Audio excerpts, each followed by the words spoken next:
Hi friends. Hello. Hi, so we're doing things a little different tonight.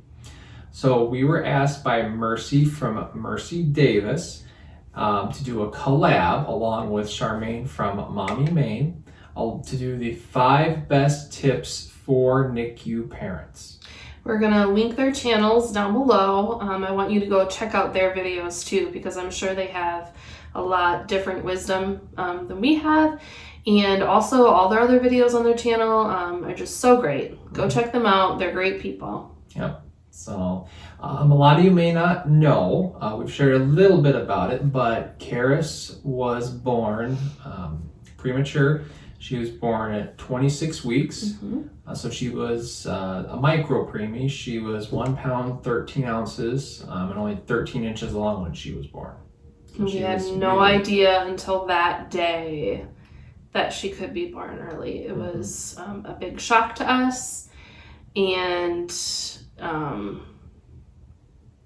don't know. Yeah, it was it was difficult. So I think this video is going to be really beneficial to anybody that is going through this currently, because she spent 104 days in the NICU, based on how small she was when she was born. So we're going to get through and get you guys some of the best tips that we learned as NICU parents ourselves. Okay, so tip number 1, wash your hands. Just joking. You'll find when you're in the NICU, you have to wash your hands constantly. And it's probably even worse now than when Karis was born 7 years ago, just based on everything.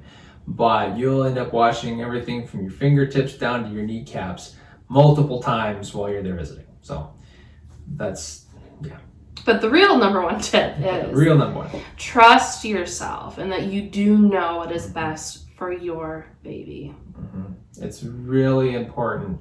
You're going to have a whole lot thrown at you from different areas, different people, different experiences.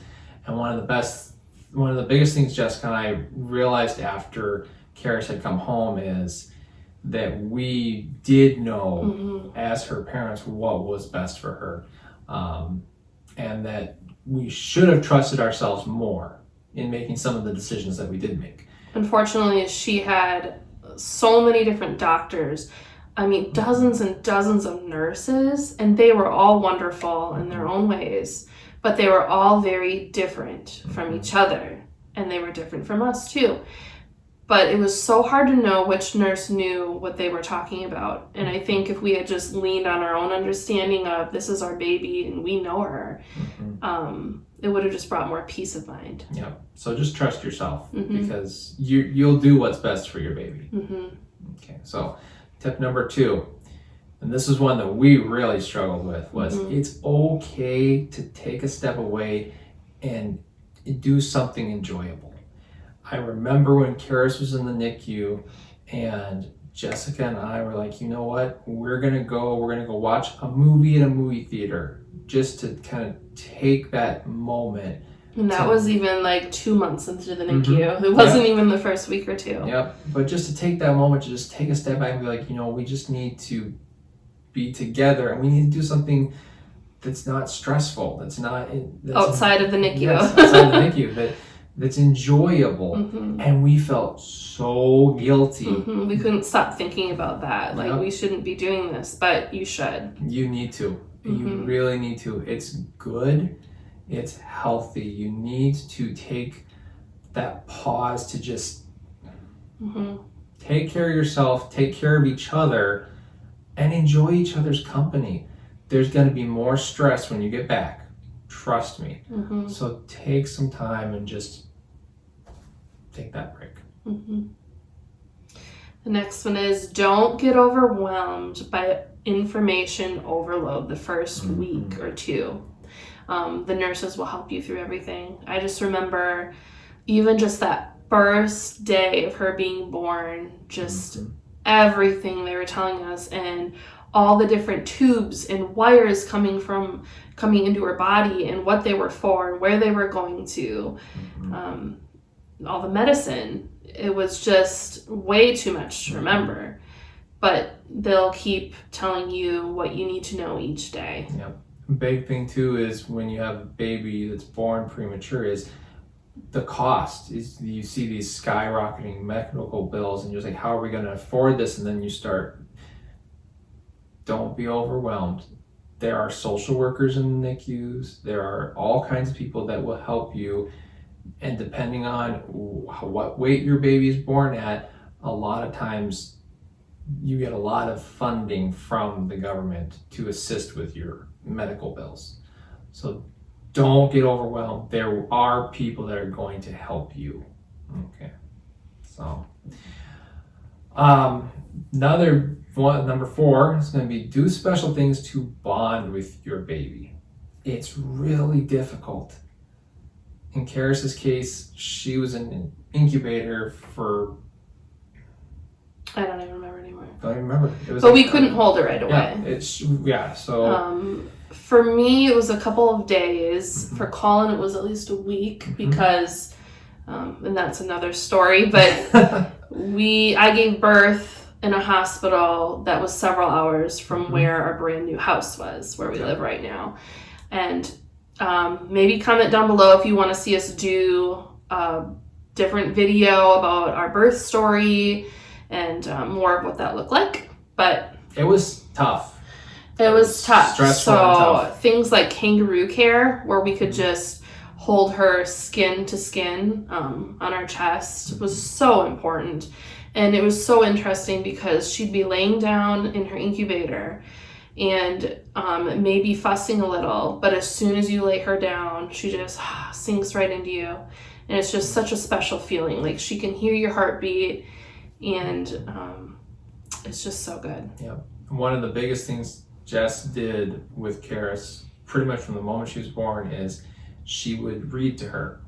In the mm-hmm. NICU, she would just read to her. Karis heard her voice, and I think that's where she gets her love of reading from. But it's important. It is taking the time to do something with your baby, even if you can't hold them right mm-hmm. away. It's really important to start the bonding, because that is what's going to continue to drive you to just get through this. Mm-hmm. Yeah. All right, and the last one is accept that there will be ups and downs. Lots of them. It's definitely a roller coaster. Mm-hmm. There were so many times when Karis would be, hey, her weight is up, it's great, and the next day her weight's back down again. Or she'll come home on Thanksgiving, and then it's 4 days after Christmas, and she's still there. Past her due date, and she's mm-hmm. still there. Oh. And yeah, a nurse might tell you, I think she's going to go home at this time, but really it's several mm-hmm. weeks later. And don't have expectations of what that might look like, because I had a friend walk by me through the NICU, and she said, oh, well, mine went home at 34 weeks. And well, that doesn't happen to everybody. That's awesome. Mm-hmm. But it just... Each baby's different. Each baby's different. Yeah, there you go. Yeah. So just remember that there are lots of people that have been through this situation. It's tough. It is going to be really tough. Mm-hmm. It's going to be emotionally and mentally overwhelming, and at some times you just don't know how you're going to make it through all of it. But you will. So before we sign off here, I want to show you Karis's first diaper. Well, it's not a used diaper. No, they let us take one home, but here in reference, mm-hmm. how small is that? And this, she was swimming in. Yeah. They had to fold this down because she was just swimming in it. Mm-hmm. And then at the NICU, people donated some preemie clothes, and so this was hanging up, and I don't know if you can see that size. She could not wear this probably for a month, at least. Yeah. I'd say for at least a month or two.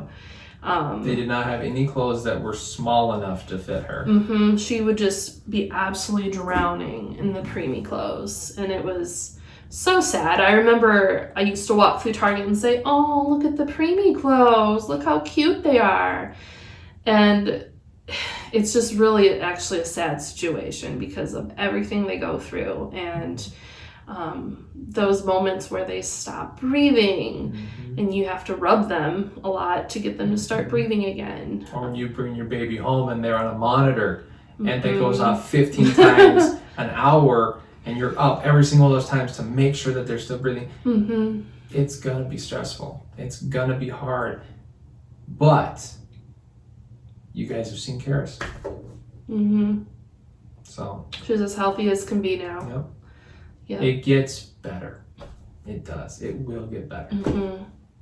And also, I guess, bonus tip, the first year they come home, don't obsess too much about what they're taking in, because it will just stress you out. I'm not saying don't pay attention to it, but don't obsess over it, because I just kind of overdid it all, and the doctors have you worried that they're going to send you back to the NICU, and you know, rest that you're home. When that moment comes, just rejoice in it. And above all, enjoy your baby. Enjoy your baby. Well, you guys, that's the tip from the Mumford Mom. We love you guys. If you have any questions, please leave a question in the comments down below. We would love to answer any other questions. Yeah, absolutely. Reach out to us in the comments, or email us. We would love to help share this video with any family or friends you know walking through this. It's so hard sometimes when people just don't know what it's like. They've not walked through it. So we want to thank Mercy for putting this collab together. And Mercy has put together a little Etsy shop, and so I wanted to share that with you, that she has created a NICU baby book journal for only $5.50. We're going to have information about that down below. So if you or someone you know has a baby in the NICU, go check it out. It has a lot of different pages in it, like a visitor log, a place where you can write a letter to the baby, a place where you can share your labor story or just things you want to remember, a pumping log, more. You're going to want to journal all that stuff. Oh yeah, it's so important to write it all down, just for your memory's sake. So, anyways, so that's our tips, guys. We love you, and we will look forward to seeing you next time. Bye. Bye-bye.